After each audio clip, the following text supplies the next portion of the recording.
नमस्कार मित्रों, आप सभी का हमारे YouTube चैनल पर स्वागत है। आज हम लोग टाइम एंड वर्क के कुछ क्वेश्चंस देखेंगे। तो काफ़ी सिंपल तरीके से समझाया गया है, पूरी वीडियो जरूर देखें और यदि कंटेंट्स अच्छे लगें तो चैनल को लाइक, सब्सक्राइब और शेयर करें।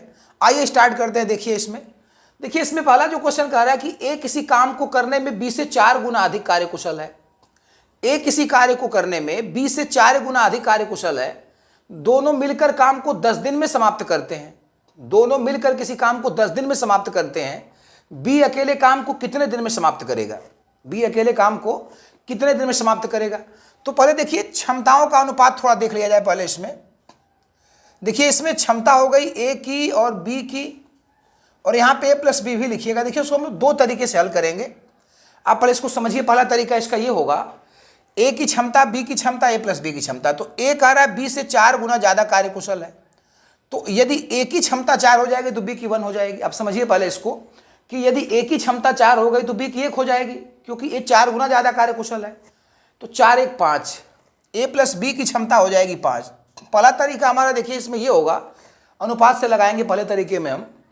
और आप समझिए कि यदि जो क्षमताओं का अनुपात होता है ना, जितने काम करने में दिन लगेंगे तो लगने वाले दिनों का अनुपात क्षमताओं का अनुपात का उल्टा होता है। जिसकी क्षमता जितनी ज़्यादा होगी दिन उतना ही कम लगता है। जिसकी क्षमता जितना ज़्यादा होगी, आपको समझ में आ रहा होगा, किसी व्यक्ति की क्षमता जितना ज़्यादा है उसको उतना ही कम दिन लगेंगे। तो अब देखिए इसमें कह रहा है कि दोनों मिलकर काम को 10 दिन में समाप्त करते हैं। बी अकेले कितने दिन में समाप्त करेगा? तो ए प्लस बी और बी पे केवल ध्यान दीजिए।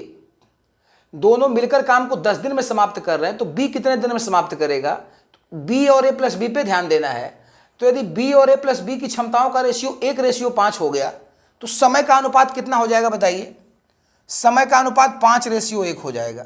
बी और ए प्लस बी के समय का जो अनुपात होगा, यदि क्षमताओं का अनुपात बी और ए प्लस बी के 1:5 है तो समयों का अनुपात 5:1 हो जाएगा। यानी बी को यदि 5 गुना समय लगेगा तो ए प्लस बी को 1 लगेगा। अब ए प्लस बी 10 दिन में समाप्त कर रहे हैं, तो ए प्लस बी 10 दिन में समाप्त कर रहे हैं, तो यहाँ पे 1 की वैल्यू 10 दिया हुआ है। 1 की वैल्यू यदि 10 दिया है तो बी कितने दिन में समाप्त करेगा? 5 की वैल्यू पूछ रहा है, 50। यानी बी काम को 50 दिन में समाप्त करेगा। तो ये देखिए एक पहला तरीका था। इसको फिर से एक बार इतना समझ लीजिए कि जिस व्यक्ति की क्षमता जितनी ज़्यादा होगी ना, वो काम उतने ही कम समय में करेगा। तो ए बी और ए प्लस बी की, ए की क्षमता 4 गुनी थी, बी की 1 हो गई, और ए प्लस बी की 4 1 5। तो हमने कहा कि ए प्लस बी का दिया हुआ है कि ए प्लस बी काम को मिलकर 10 दिन में समाप्त करते हैं, तो बी अकेले कितने दिन में समाप्त करें? तो ए को छोड़ दीजिए। बी और ए प्लस बी की क्षमताओं का रेशियो 1:5 है। तो हमने कहा कि समय का जो रेशियो निकालेंगे आप, इन दोनों का समय का अनुपात क्या होगा? तो समय का अनुपात 5:1। यानी बी को यदि 5 घंटा लगता है तो ए प्लस बी को 1 घंटा लगेगा। तो यही 1 की वैल्यू दिया हुआ है, ए प्लस बी मिलकर काम को 10 दिन में करते हैं, तो 1 की वैल्यू 10 दिया हुआ है। तो 1 की वैल्यू यदि 10 हो गई तो 5 की वैल्यू, अब 1 की 10 तो 5 की 50, यानी बी अकेले काम को 50 दिन में करेगा। इसका एक दूसरा तरीका हो सकता था, इसको आप थोड़ा ध्यान दीजिए। दूसरे तरीके पे ऐसे कर सकते थे। दूसरे तरीके में आप एक फार्मूला इसमें लगा सकते हैं, P1 × D1 और बराबर P2 × D2। इसका सेकेंड मेथड था। पावर और दिन, पी फार हमने पावर यूज किया हुआ है। तो देखिए बी की पावर 1 है और दिन इसका पता नहीं, तो दिन हो गया D1, और P2 ए प्लस बी की पावर है 5, और D2 इसका दिया हुआ है कि दोनों मिलके काम को 10 दिन में समाप्त करते हैं, तो D2 हो गया 10। तो यहाँ से यदि D1 की वैल्यू निकालेंगे 10 बचे 50, यानी बी अकेले कार्य को 50 दिन में समाप्त करेगा। तो दोनों ही तरीके अच्छे, आप चाहे जैसे लगा लें। तो ये पहला क्वेश्चन समाप्त हो गया। आइए सेकेंड क्वेश्चन देखते हैं इसमें। तो थोड़ा देखिए, सेकेंड क्वेश्चन ये कह रहा है कि ए कार्य को 15 दिन में पूरा कर सकता है। ए कार्य को 15 दिन में पूरा कर सकता है। बी ए से 10% कम कार्यकुशल है, और सी ए से 20% अधिक कार्यकुशल है। तीनों ने 3 दिन तक कार्य किया, यानी ए बी सी ने मिलकर 3 दिन तक कार्य किया, और शेष कार्य डी अकेले 9 सही 1/2 दिन में पूरा किया। और शेष कार्य को डी अकेले 9 सही 1/2 दिन में पूरा करता है। तो मूल कार्य को डी अकेले कितने दिन में पूरा कर सकता है? प्रश्नों के ऊपर फिर से समझिए क्या कह रहा है।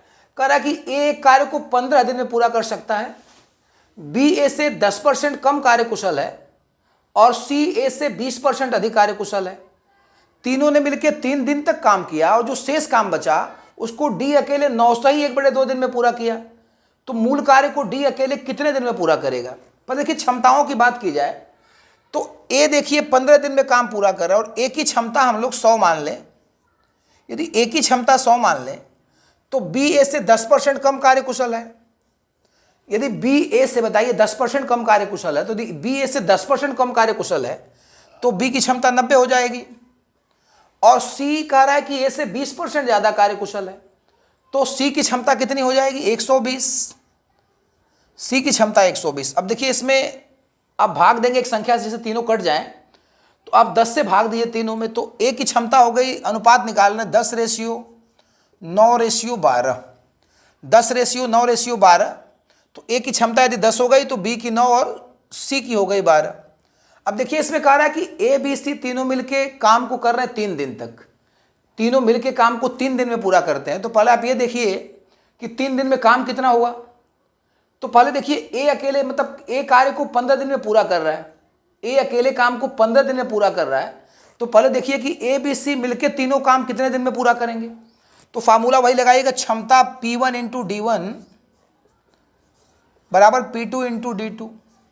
तो P1 देखिए ए की क्षमता हो गई 10 और ए का दिन हो गया 15 और P2 देखिए ए बी सी तीनों मिलके एक साथ काम कर रहे हैं ना। तो P2 मतलब A + B + C की क्षमता है। तो 10, 9, 19, 12, 31 तो 31 लिखिए और ये D2 लिखिए, मतलब तीनों का है, तीनों मिलके कै दिन में काम करेंगे।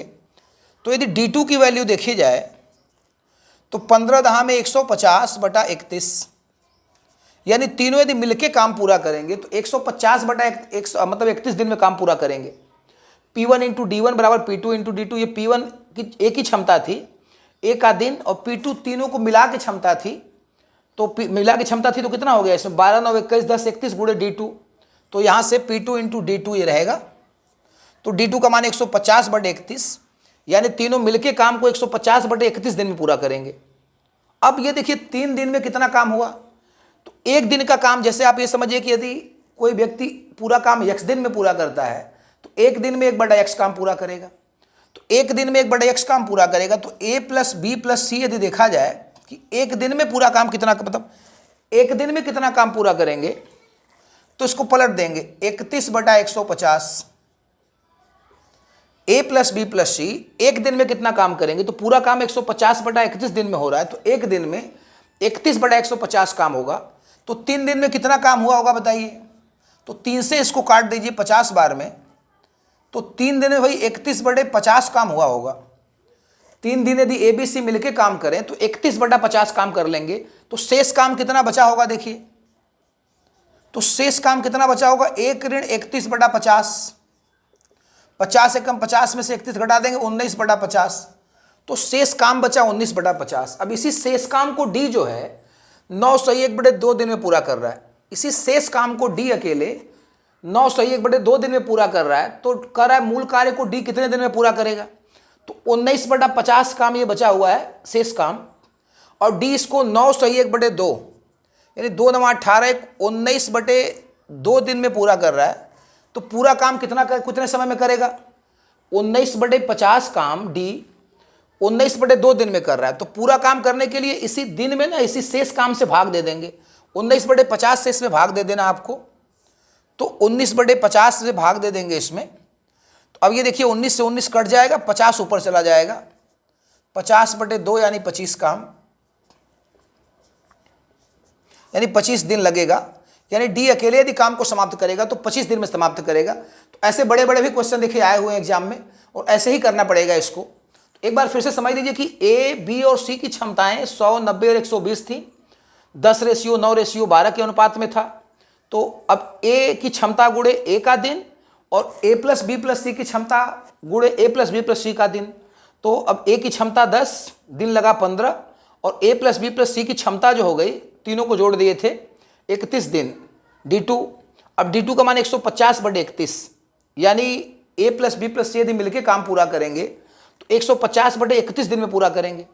तो एक दिन में कितना काम हुआ, यदि पूरा काम 150/31 दिन में हो रहा है तो एक दिन में कितना काम हुआ तो पलट देते हैं इसी को 31/150। 3 दिन में कितना हुआ 3 से गुणा कर देंगे, यानी A plus B plus C यदि 3 दिन तक काम किए तो 31/50 काम पूरा कर दिए। अब काम कितना बचा बताइए, तो काम बचा 1 ऋण 31/30, 31 मतलब इसको घटा देंगे 1 में से, 1 ऋण 31/50, तो 50 से कम 50 में से 31 गया, 19/50, शेष काम 19/50 हो गया। अब शेष काम 19/50 हो गया, इसको करने में दिन कितना लगा, 2 9 18 को 19/2, तो 19/50 काम 19/2 दिन में हो रहा है, तो पूरा काम कितने दिन में होगा, तो इसी दिन में शेष काम से भाग दे देना है, तो 19 से 19 कट जाएगा, 50 जाएगा ऊपर, अब 50 में 2 से भाग दे देंगे 25, यानी शेष काम आपका 25 दिन में मतलब डी जो है पूरा काम 25 दिन में पूरा कर लेगा, तो डी पूरा काम 25 दिन में पूरा करेगा। तो सेकंड क्वेश्चन समाप्त हो गया। आइए तीसरा प्रश्न देखते हैं इसमें। तो देखिए थर्ड क्वेश्चन में कह रहा है कि ए बी सी किसी काम को क्रमशः 5 6 और 8 दिन में पूरा कर सकते हैं।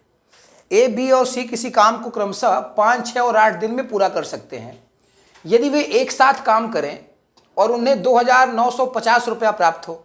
यदि वो काम को एक साथ करें और उन्हें 2950 रुपये प्राप्त हो तो बी को इसमें से कितना पैसा मिलेगा, कितनी धनराशि मिलेगी, 1050, 1150, 1000 और 1200। एक चीज़ अपने दिमाग में बैठा लीजिए कि जितना जो ज़्यादा समय में काम करेगा उसकी मजदूरी उतनी ही कम होगी। जिसको काम करने में जितना ज़्यादा समय लगेगा तो मजदूरी उसके रेसिप्रोकल व्युत्क्रमानुपात में होती है, यानी समय जितना ज़्यादा लगाएंगे आपकी मजदूरी उतनी ही कम हो जाएगी। तो 5 6 और 8 दिन में काम करते हैं। देखिए समय जो दिया हुआ है, समय देखिए 5 6 और 8 दिन, तीनों का समय क्रमशः 5 6 और 8 दिन है, तो उनकी जो मजदूरी हो गई उसका जो अनुपात होगा ना 1/5, 1/6 और 1/8। फिर से बता दें कि जो व्यक्ति काम को जितना ज़्यादा समय में करेगा उसकी मजदूरी उतनी ही कम होगी। तो अब समय का अनुपात दिया है 5 6 8, मतलब समय दिया है 5 6 8 दिन, तो मजदूरी 1/5, 1/6, 1/8 हो जाएगी। अब इसका लौसा यदि ले लें तो 120 हो जाएगा। बताइए लौसा कितना हो गया, 120। अब 5 से 120 को काटेंगे 24 बार में, 6 से 120 को काटेंगे तो 20 बार में, और 8 से काटेंगे तो 15 बार में। तो मजदूरी का रेशियो 24:20:15 हो गया। मजदूरी का अनुपात 24:20:15 हो गया। अब इसमें पूछ रहा है कि इसमें से बी को कितना मिलेगा, बी को कितना मिलेगा। तो देखिए बी का इसमें भाग 20 है, देखिए बी का भाग 20 है, और बड़े आनुपातिक योग कितना हो गया, तो देखिए 20 15 35, 35 और 20 55 और 4 59, 50 9 59 हो गया। और टोटल मजदूरी कितनी है 2950, तो 2950 रुपया, मतलब बी का जो भाग है इसमें ना 20 है, और टोटल आनुपातिक योग हो गया 20 15 35, 35 20 55 4 59। अब 59 से 295 को यदि काटेंगे 5 बार में कट जाएगा ये 50, और 5 दूना के 10, सॉरी 5 दूना के 10 यानी मतलब 1000। तो बी की जो मजदूरी हो जाएगी वो 1000 रुपया हो गई, यानी बी को इसमें से 1000 रुपया मिला। तो इसमें से सीखने की चीज़ ये थी कि कोई व्यक्ति काम जितने ज़्यादा समय में करेगा ना उसको मजदूरी उतना ही कम होती है। तो अब ये समय का अनुपात यदि 5 6 8, हालांकि ये दिन दिया है, तो समय यदि 5 6 8 दिन है तो मजदूरी इसके व्युत्क्रमानुपात में मिलेगी, 1/5, 1/6, 1/8 की रेशियो में मिलेगी। अब तीनों का एलसीएम 120 काट दिए तो 24:20:15 के अनुपात में मजदूरी हो गई। अब बी का भाग देखेंगे तो 20, बी का भाग है बड़े आनुपातिक योग 59 गुणे 2950, ये 59 से 2950 50 बार में कट जाएगा, और 5 दूना के 10, बी की मजदूरी 1000 रुपया हो जाएगी। तो आज की वीडियो में बस इतना ही। कल हम लोग कुछ नए क्वेश्चन के साथ मिलेंगे, तब तक के लिए धन्यवाद।